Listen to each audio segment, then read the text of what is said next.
Hi guys, sa mga kababayan pong meron ng POAA account, dati po yun, but unfortunately hindi kayo maka-login or maka-access sa inyong account dahil nakalimutan nyo po yung inyong password. So bali ganito po yung gawin ninyo sa Google po, i-search nyo lang yung OEC online. Let's say kukuha po kayo ng OEC. So bali ito po yung lalabas sa dalawa, i-click nyo lang tong pangalawa po, itong POAA Online Services.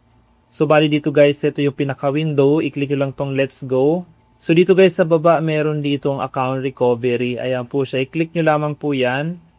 So bali po ilagay nyo dito yung email address na ginamit nyo po dati. Kaya dapat alam nyo po yung email nung nag-create po kayo ng POA online. So kung hindi nyo alam yung email, pwede mag-forgot kayo email. So kung alam nyo po, i-next nyo lamang po siya. So dito po sa account recovery, ilagay nyo lang yung first name, middle name, and your last name. Then i-next nyo lamang po. Are you sure you want to reset and resend a temporary password to your account? So yes, yun lamang po. So lalabas dito guys, account recovery is successful. So in case you don't receive your temporary password, please check your email. So punta po tayo sa my email. So ito guys, yung email nila, DMW Services. Magbibigay po sila ng temporary password po. Ito po yun. Balik ulit tayo sa kanilang website, itong POAA. Click lang po natin yan. So let's go tayo. And then gamitin ulit natin yung email. Then ma-next lang po natin. Then gamitin natin yung temporary password. Paste lang po natin siya. So dito guys, magpapalit tayo ng password. So after nyo po ma-create ng bagong password, then i-click nyo lang tong baba, change password. So yun guys, na-change na po yung password. So ito na po yung pinaka-dashboard ng aking OEC or ng aking POAA online services. So let's say kung kukuha po kayo ng inyong OEC, i-scroll up nyo lamang po siya.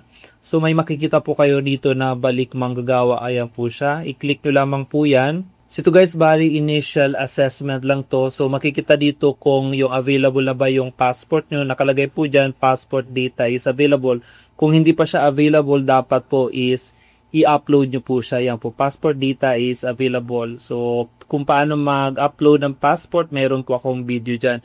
So dito number 2, pag-ibig hindi naman siya necessary. So in-next lang po natin. So may mga question dyan guys na kailangan nyo lang sagutan, mga self-explanatory lang po yan. So let's say kung saan kayong company nagtatrabaho, anong trabaho nyo.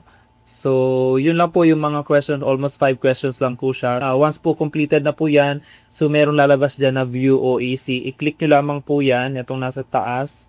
So ito i-click nyo lang tong open. So bali yan na po yung inyong OEC na kailangan nyo siyang i-print in 3 copies.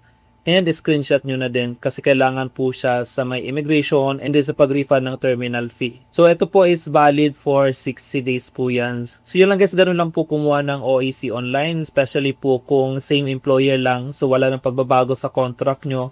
So dire-diretso lang and exempted po kayo yan. Ibig sabihin wala po kayong babayaran sa may OEC. So yun lang guys, that's all for today's, and if you like po the video, please don't forget to follow and pakishare na din po. Maraming salamat and please follow for more updates.